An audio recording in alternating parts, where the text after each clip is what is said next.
Hi friends, welcome to Shamees kitchen. എല്ലാവർക്കും സുഖമാണല്ലോ. ഇന്ന് നമ്മൾ തയ്യാറാക്കുന്നത് നമുക്ക് എല്ലാവർക്കും ഒരുപാട് ഇഷ്ടമുള്ള വാനില സ്പോഞ്ച് കേക്കാണ്. അപ്പോൾ ഓവനും കുക്കറും ഒന്നുമില്ലാതെ എളുപ്പത്തിൽ മെയിനായിട്ടൊരു 3 ഇൻഗ്രീഡിയൻസ് മാത്രം വെച്ചിട്ടാണ് നമ്മളിത് തയ്യാറാക്കുന്നത്. ഇനി എല്ലാവർക്കും എളുപ്പത്തിൽ തന്നെ വാനില കേക്ക് തയ്യാറാക്കാവുന്നതേ ഉള്ളൂ. എന്നാൽ ശരി, നമുക്കിതെങ്ങനെയാണ് ഉണ്ടാക്കുന്നത് നോക്കാം. വളരെ സിമ്പിളായിട്ട് നമ്മൾ ചെയ്തെടുക്കുന്ന നല്ലൊരു വാനില സ്പോഞ്ച് കേക്കാണിത്.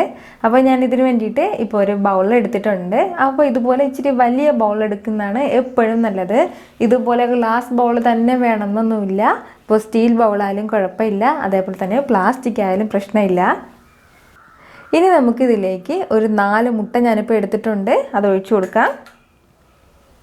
ഇതിപ്പോൾ ഞാൻ ഫ്രിഡ്ജിൽ വെച്ച് എടുത്തിട്ടുള്ള മുട്ടയാണ്. ഇതിപ്പോൾ വന്നിട്ട് റൂം ടെമ്പറേച്ചറിലൊന്നും ആക്കിയിട്ടില്ല, തണുത്തിട്ടുള്ള മുട്ട തന്നെയാണ്. ഇനി നമുക്ക് ഇതൊരു ബീറ്റർ വെച്ചിട്ടോ അല്ലാന്നുണ്ടെങ്കിൽ ഇതുപോലത്തെ ഒരു ഹാൻഡ് വിസ്ക് വെച്ചിട്ടോ നല്ലതുപോലെ മിക്സ് ചെയ്ത് ബീറ്റ് ചെയ്ത് എടുക്കണം. അപ്പോൾ നമ്മൾ ഇതുപോലെ ഒരു ഹാൻഡ് വിസ്ക് വെച്ചിട്ടാണ് നമ്മൾ ബീറ്റ് ചെയ്ത് എടുക്കുന്നതെങ്കിൽ കുറച്ച് ടൈം എടുക്കും. അതല്ല നമ്മളെ കൈവശം ബീറ്റർ ഉണ്ടെങ്കിൽ ബീറ്ററിൽ നമ്മളിത് ബീറ്റ് ചെയ്ത് എടുത്താൽ മതിയാവും. ഞാനിപ്പോൾ ഈ ഹാൻഡ് വിസ്ക് മാറ്റിയതിന് ശേഷം ഒരു ബീറ്റർ വെച്ചിട്ട് ബീറ്റ് ചെയ്ത് എടുക്കുകയാണ്. യൂസ് ചെയ്യുന്ന ബീറ്ററിനെ കുറിച്ചിട്ട് ഒരുപാട് പേര് ചോദിച്ചിട്ടുണ്ടായിരുന്നു. അപ്പോൾ ഞാൻ യൂസ് ചെയ്യുന്നത് ഫിലിപ്സിൻ്റെ ബീറ്ററാണ്. ഇതിപ്പോൾ ഞാൻ വാങ്ങിയിട്ട് ഏകദേശം ഒരു 4 വർഷത്തോളം ആകുന്നുണ്ട്. പ്രത്യേകിച്ച് ഒരു കംപ്ലൈൻറ്റും ഇതുവരെയും വന്നിട്ടില്ല. ഏകദേശം ഒരു 2000 റേഞ്ചിലാണ് ഇത് വരുന്നത്. നമ്മളിതിപ്പോൾ ഡെയിലി ബീറ്ററൊന്നും യൂസ് ചെയ്യാറില്ലല്ലോ ഇതുപോലെ കേക്ക് തയ്യാറാക്കാനും. പിന്നെ അതുപോലെ തന്നെ നമ്മൾ എന്തെങ്കിലും ബാറ്ററൊക്കെ ഉണ്ടെങ്കിൽ അത് മിക്സ് ചെയ്യാനൊക്കെ ബെസ്റ്റ് ആയിട്ടുള്ള ഒന്നാണിത്. അപ്പോൾ അതിനൊക്കെ വേണ്ടിയിട്ടേ നമ്മളിത് എടുക്കുകയുള്ളൂ. അതിൻ്റെ പേരിൽ പ്രത്യേകിച്ച് പെട്ടെന്നൊന്നും കംപ്ലൈൻ്റ് ഒന്നും വരില്ല. അപ്പോൾ എൻ്റെ കയ്യിലുള്ള ബീറ്റർ ഇതാണ്. ഇനി നമുക്കിത് ബീറ്റ് ചെയ്ത് എടുക്കാം. ഇത് വന്നിട്ട് നമ്മൾ നല്ലതുപോലെ ഫ്ലഫി ആയിട്ട് ആകുന്നത് വരെ ബീറ്റ് ചെയ്ത് എടുക്കണം. ഒരു 2 മിനിറ്റ് നമ്മൾ നല്ലതുപോലെ ഒന്ന് ബീറ്റ് ചെയ്ത് കൊടുത്താൽ മതിയാവും. അപ്പോൾ ഒരു മീഡിയം ടു ഹൈ സ്പീഡിലിട്ടിട്ട് വേണം നമ്മളിത് ബീറ്റ് ചെയ്ത് എടുക്കാൻ വേണ്ടിയിട്ട്. ഇതിലിപ്പോൾ ഒരു 5 സ്പീഡ് വരെ തന്നിട്ടുണ്ട്. അപ്പോൾ ഞാനിതിൽ 3rd ഇട്ടിട്ടാണ് ഇപ്പോൾ ബീറ്റ് ചെയ്ത് എടുക്കുന്നത്.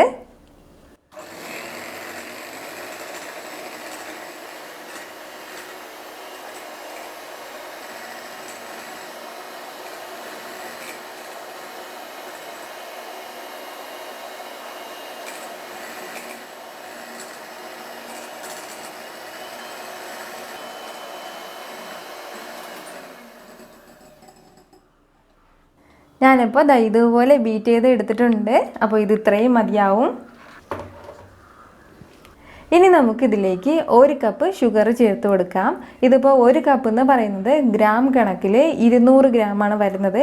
അതുപോലെ തന്നെ 1 കപ്പ് മാവ് എന്ന് പറയുന്നത് 125 ഗ്രാമാണ്. അരി അതുപോലെ 1 കപ്പ് എടുക്കുകയാണെന്നുണ്ടെങ്കിൽ 175 ഗ്രാമിനും 185 ഗ്രാമിനാണ് വരുന്നത്. അപ്പോൾ ഓരോന്നും മെഷർമെൻറ്റ് കപ്പിൽ വ്യത്യാസപ്പെട്ടിരിക്കും. ഇതിപ്പോൾ 1 കപ്പ് ഷുഗർ ഉണ്ട്, 200 ഗ്രാമാണ്. ഇത് ഞാൻ പൊടിച്ചിട്ടൊന്നുമില്ല, ഇത് നമുക്ക് ഇങ്ങനെ തന്നെ ചേർത്ത് കൊടുക്കാം. ഇനി ഇത് വീണ്ടും ബീറ്റർ വെച്ചിട്ട് നമുക്ക് നല്ലതുപോലെ ഒന്ന് ബീറ്റ് ചെയ്തെടുക്കണം. പിന്നെ നമ്മൾ ബീറ്റർ ഇല്ലാതെ ഹാൻഡ് വിസ്ക് വെച്ചിട്ടാണ് മിക്സ് ചെയ്യുന്നതെങ്കിൽ ഷുഗർ നല്ലതുപോലെ പൊടിച്ചിട്ട് വേണം ചേർക്കാനായിട്ട്. അപ്പോൾ ഷുഗർ ഇതുപോലെ 1 കപ്പിൽ അളന്നതിന് ശേഷം മിക്സിയിലിട്ട് നല്ലതുപോലെ പൊടിച്ചിട്ട് ചേർക്കണം. അല്ലാതെ നമ്മൾ പൊടിച്ച ഷുഗർ അല്ല 1 കപ്പ് അളവിൽ എടുക്കേണ്ടത്. എങ്കിൽ അതിൻ്റെ മെഷർമെൻറ്റ് വീണ്ടും തെറ്റിപ്പോവും. അതിൻ്റെ പേരിൽ 1 കപ്പ് ഇതുപോലെ അളന്നെടുത്തതിന് ശേഷം മിക്സിയിൽ പൊടിച്ചെടുക്കണം. ഇതിപ്പോൾ നമ്മൾ ബീറ്റർ യൂസ് ചെയ്യുന്നതിൻ്റെ പേരിൽ നമ്മൾ ഷുഗർ പൊടിക്കണം എന്നില്ല, പെട്ടെന്ന് തന്നെ അലിഞ്ഞിട്ട് വരും.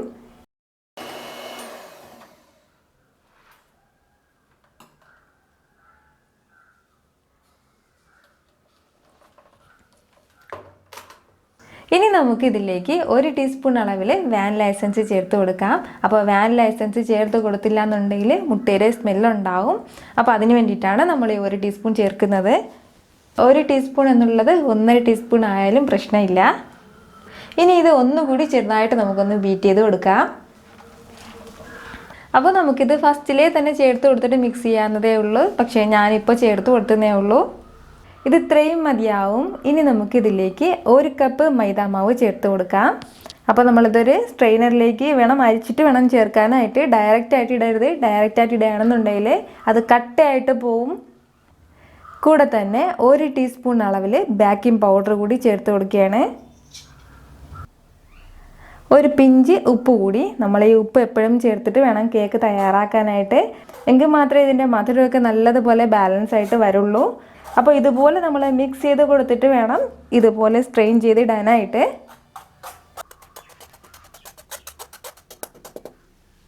ഇതിപ്പോൾ ഫുള്ള് ഞാൻ അരിച്ച് മാറ്റിയിട്ടുണ്ട്. ഇനി നമുക്കിത് ഫോൾഡ് ചെയ്ത് കൊടുക്കണം. അപ്പോൾ ഇതുപോലെ എന്തെങ്കിലും ഒരു സ്പാച്ചില വെച്ചിട്ട് വേണം നമ്മളിത് ഫോൾഡ് ചെയ്യാൻ വേണ്ടിയിട്ട്. അപ്പോൾ ഇത് ഒരുപാട് പേര് ചോദിച്ചിട്ടുണ്ടായിരുന്നു ഇത് പ്ലാസ്റ്റിക് ആണോന്ന്. ഇത് പ്ലാസ്റ്റിക് അല്ല, ഇത് സിലിക്കോണിൻ്റെ സ്പാച്ചിലയാണ്. ഹീറ്റ് റെസിസ്റ്റൻ്റ് ആയിട്ടുള്ള ഒന്നാണിത്. അപ്പോൾ നമുക്കിത് ഫോൾഡ് ചെയ്ത് കൊടുക്കാം. ഒരു സൈഡിലേക്ക് മാത്രമേ നമ്മളിത് ഫോൾഡ് ചെയ്ത് കൊടുക്കാവൂ. ഒരു സൈഡിലേക്ക് മാത്രം റൊട്ടേറ്റ് ചെയ്തിട്ട് നമ്മളിത് ഫോൾഡ് ചെയ്ത് കൊടുക്കാൻ പാടുള്ളൂ.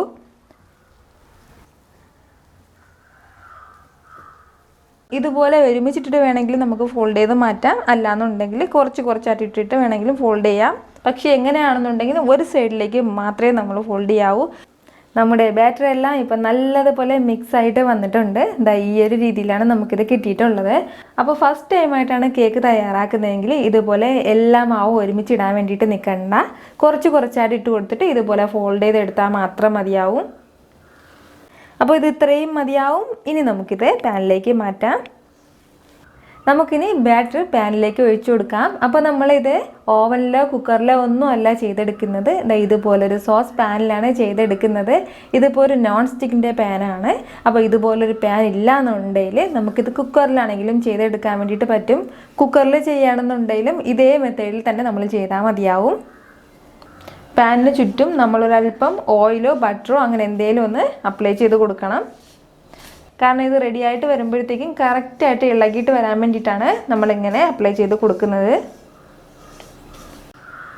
ഈ ഒരു രീതിയിൽ നമ്മൾ ചുറ്റിലും ഒന്ന് ഓയിൽ അപ്ലൈ ചെയ്ത് കൊടുക്കണം. അപ്പോൾ അത് ബട്ടർ ആയാലും ഓയിലായാലും കുഴപ്പമില്ല. ഞാനിപ്പോൾ ബട്ടറാണ് യൂസ് ചെയ്തിട്ടുള്ളത്. ഇനി നമുക്കിതിലേക്ക് നമ്മൾ മിക്സ് ചെയ്ത് വെച്ചിരിക്കുന്ന ബാറ്റർ ഒഴിച്ചു കൊടുക്കാം.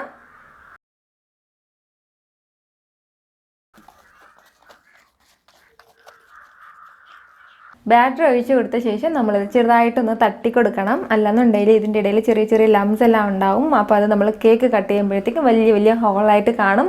അപ്പോൾ അത് പോകാൻ വേണ്ടിയിട്ടാണ് നമ്മൾ ഇതുപോലെ ചെറുതായിട്ടൊന്ന് തട്ടിക്കൊടുക്കുന്നത്. എന്നാൽ ശരി, നമുക്കിനി സമയം കളയാതെ ഇത് ബേക്ക് ചെയ്തെടുക്കാം. അപ്പോൾ നമ്മുടെ കേക്ക് ബേക്ക് ചെയ്തെടുക്കാൻ വേണ്ടിയിട്ട് ഞാനിപ്പോൾ നമ്മുടെ ഫ്ലെയിമിന് മുകളിലേക്ക് ഇതുപോലൊരു ദോശത്തവ വെച്ച് കൊടുത്തിട്ടുണ്ട്. ഫ്ലെയിം നല്ലതുപോലെ സിമ്മിലിട്ടിരിക്കാൻ വേണ്ടിയിട്ട് പ്രത്യേകം ശ്രദ്ധിക്കണം. മീഡിയം ഫ്ലെയിമിലോ ഒരല്പം ഫ്ലെയിമോ അങ്ങനെ ഒന്നും വെക്കരുത്. ഏറ്റവും സിമ്മിൽ വേണം നമ്മളിത് ഇടാൻ വേണ്ടിയിട്ട്. അല്ലാന്നുണ്ടെങ്കിൽ കേക്കിൻ്റെ അടിഭാഗം കരിഞ്ഞിട്ട് പോകും. ഇനി നമുക്ക് ഇതിൻ്റെ മുകളിലേക്ക് നമ്മുടെ കേക്കിൻ്റെ ബാറ്റർ വെച്ച് കൊടുക്കാം. കേക്കിൻ്റെ ബാറ്റർ വെച്ച് കൊടുത്ത ഉടനെ തന്നെ നമ്മളിത് അടച്ച് വെക്കണം. അപ്പോൾ ഞാനിതിപ്പോൾ ഒരു ഗ്ലാസ് അടപ്പ് വെച്ചിട്ടാണ് അടച്ചിട്ട് വെക്കുന്നത്. അപ്പോൾ ഇതല്ല സാധാരണ സ്റ്റീൽ അടപ്പ് വെച്ചിട്ടാണ് നമ്മൾ അടച്ച് വെക്കുന്നതെങ്കിൽ ഇതിൻ്റെ മുകളിലായിട്ട് ഒരു വെയിറ്റ് എന്തെങ്കിലും നമ്മൾ വെക്കണം. ഇതുപോലെ എന്തെങ്കിലും ഒരു ചെറിയ വെയിറ്റ് വെച്ചിട്ട് വേണം നമ്മളിത് അടച്ച് വെക്കാനായിട്ട്. അല്ലാന്നുണ്ടെങ്കിൽ ഇതിനുള്ളിലെ ആവിയെല്ലാം പുറത്തേക്ക് വരും. പക്ഷേ ഇത് നല്ല വെയിറ്റുള്ള അടപ്പായതിൻ്റെ പേരിലാണ് ഞാൻ പുറത്തൊന്നും വെക്കാതിരിക്കുന്നത്. ഇനി ഇത് ഒരു 30 മിനിറ്റ് വരെ ഇതിങ്ങനെ ഇരിക്കണം. അത്രയും സമയം കൊണ്ടിട്ട് നമ്മുടെ കേക്ക് നല്ലതുപോലെ റെഡിയായിട്ട് വരും. 30 മിനിറ്റിന് ശേഷം ഒരു ടൂത്ത് പിക്ക് വെച്ചിട്ട് നമ്മളിതൊന്ന് കുത്തി നോക്കണം. അപ്പോഴത്തേക്കും ടൂത്ത് പിക്ക് നല്ലതുപോലെ ക്ലീൻ ആയിട്ട് വരികയാണെന്നുണ്ടെങ്കിൽ നമ്മുടെ കേക്ക് റെഡിയായി എന്നാണ്. ക്ലീൻ ആയിട്ട് വന്നില്ല എന്നുണ്ടെങ്കിൽ ഒരു 10 മിനിറ്റ് കൂടി നമ്മളൊന്ന് എക്സ്ട്രാ വെച്ചിരിക്കണം. അത്രയും മതിയാവും. ഇനി നമ്മുടെ കേക്ക് ഒരു 30 മിനിറ്റ് ഇങ്ങനെ ഇരിക്കട്ടെ. ഇതിപ്പോൾ ഒരു 15 മിനിറ്റ് ആയിട്ടുണ്ട്. നമ്മുടെ കേക്കിൻ്റെ ബാറ്റർ എല്ലാം പകുതിയോളം പൊങ്ങിയിട്ട് വന്നിട്ടുണ്ട്. ഇനി ഇത് നല്ലതുപോലെ ഒന്ന് കുക്കാവണം, അത്രയേ ഉള്ളൂ. അപ്പോൾ അത് 15 മിനിറ്റ് കൊണ്ട് അത് വീണ്ടും നല്ലതുപോലെ ഒന്ന് കുക്കായിക്കോളും. ഇതിപ്പോൾ ഒരു 30 മിനിറ്റ് ആയിട്ടുണ്ട്. നമുക്കിത് തുറന്ന് നോക്കാം. നമ്മുടെ കേക്കെല്ലാം നല്ലതുപോലെ ഫ്ലഫി ആയിട്ട് റെഡി ആയിട്ട് വന്നിട്ടുണ്ട്. ഇതുപോലെ ഒരു ടൂത്ത് പിക്ക് വെച്ചിട്ട് നമ്മളിങ്ങനെ കുത്തിയിട്ട് നോക്കുമ്പോഴത്തേക്കും അത് നല്ല ക്ലീൻ ആയിട്ട് വരും. ഇതുപോലെ. അതല്ല, ഈ ടൂത്ത് പിക്കിന് ചുറ്റും നമ്മുടെ കേക്കിൻ്റെ ബാറ്റർ ഉണ്ടെങ്കിൽ ഒരു 5-10 മിനിറ്റ് കൂടി നമ്മളിതൊന്ന് ബേക്ക് ചെയ്യാൻ വേണ്ടിയിട്ട് വീണ്ടും വെക്കണം. ഇതിപ്പോൾ നല്ല ക്ലീനാണ്. ഇത് ഇത്രയും മതിയാവും. ഇനി നമുക്കിതെടുക്കാം. ഇപ്പം തന്നെ സൈഡിൽ നിന്ന് ഫുള്ളും ഇത് ഇളകി മാറി നിൽപ്പുണ്ട്. ഇനി നമുക്കിതിൻ്റെ മുകളിലേക്ക് ഒരു തട്ട് വെച്ചിട്ട് ഇത് കമഴ്ത്തി കൊടുക്കാം. അത്രയും മതിയാവും. ഇത് കറക്റ്റായിട്ട് ഇത് ഇളകി വീണോളും. വളരെ സോഫ്റ്റ് ആയിട്ടുള്ള നല്ലൊരു വാനില സ്പോഞ്ച് കേക്കാണിത്. നമുക്കിത് പെട്ടെന്ന് തന്നെ ഈസി ആയിട്ട് തയ്യാറാക്കി എടുക്കാവുന്നതേ ഉള്ളൂ.